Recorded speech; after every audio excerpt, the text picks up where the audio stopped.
കോഴിക്കോട്ട് പിതാവിനെ ക്രൂരമായി കെട്ടിയിട്ട് മർദ്ദിച്ച് കൊലപ്പെടുത്തിയ സംഭവത്തിൽ വില്ലനായത് ലഹരി. കൊല്ലപ്പെട്ട ഏകരൂൽ നീരിറ്റിപ്പറമ്പിൽ ദേവദാസും പ്രതിയായ മകൻ അക്ഷയ് ദേവും ലഹരിക്ക് അടിമകളാണ്.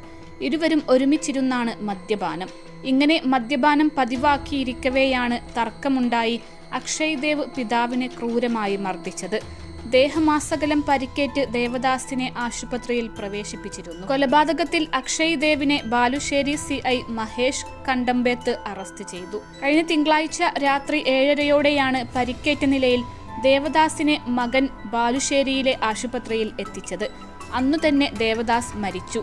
മരണത്തിൽ ദുരൂഹതയുണ്ടെന്ന് കാണിച്ച് നാട്ടുകാർ ബാലുശ്ശേരി പോലീസിൽ പരാതി നൽകിയിരുന്നു. ഇതോടെ പോലീസ് അസ്വാഭാവിക മരണത്തിന് കേസെടുത്ത് അന്വേഷണം തുടങ്ങി. +2 ഡിഗ്രി കഴിഞ്ഞവർക്ക് വേൾഡ്സ് ഫസ്റ്റ് AR/VR ക്ലാസ് റൂമിലൂടെ സ്മാർട്ട് ഫോൺ എഞ്ചിനീയർ ആവാം. കൂടുതൽ അറിയാൻ വിളിക്കൂ ബ്രിഡ്കോ ആൻഡ് ബ്രിഡ്കോ.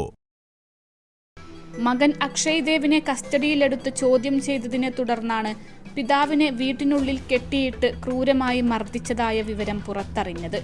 അച്ഛനും മകനും മദ്യപിച്ച് അടിപിടിയും ബഹളവും ഉണ്ടാക്കുന്നത് പതിവാണെന്ന് നാട്ടുകാർ പറഞ്ഞു. അക്ഷയ് ദേവ് മദ്യത്തിനും മയക്കുമരുന്നിനും അടിമയാണ്. പിതാവും മദ്യപിക്കാറുള്ള വ്യക്തിയാണ്. ഇവരുടെ ബഹളം കാരണം ദേവദാസന്റെ ഭാര്യ മകളോടൊപ്പം ഡൽഹിയിലും അമ്മ അവരുടെ വീട്ടിലും മാറി താമസിക്കുകയാണ്. കഴിഞ്ഞ 3-ന് മകന്റെ മർദ്ദനത്തിൽ ഗുരുതരമായി പരിക്കേറ്റ ദേവദാസനെ മകൻ തന്നെ മെഡിക്കൽ കോളേജ് ആശുപത്രിയിൽ പ്രവേശിപ്പിച്ചിരുന്നു. എന്നാൽ 2 ദിവസത്തിനകം തന്നെ ഡിസ്ചാർജ് വാങ്ങി വീട്ടിലേക്ക് കൊണ്ടുപോയി. മർദ്ദനത്തിൽ നെഞ്ചിലെ എല്ലും ഇടുപ്പെല്ലും തകർന്നിരുന്നു. കിഡ്നിക്കും വൃഷ്ണത്തിനും ഗുരുതര പരിക്കുണ്ടായിരുന്നു. തീരെ അവശനായതിനെ തുടർന്നാണ് കഴിഞ്ഞ തിങ്കളാഴ്ച വീണ്ടും ബാലുശ്ശേരിയിലെ സ്വകാര്യ ആശുപത്രിയിൽ എത്തിച്ചത്. കുറ്റം സമ്മതിച്ച അക്ഷയ് ദേവിനെ കൊണ്ട് ബാലുശ്ശേരി പോലീസ് സ്ഥലത്തെത്തി തെളിവെടുപ്പ് നടത്തി. പ്രതിയെ പേരാമ്പ്ര കോടതിയിൽ ഹാജരാക്കി.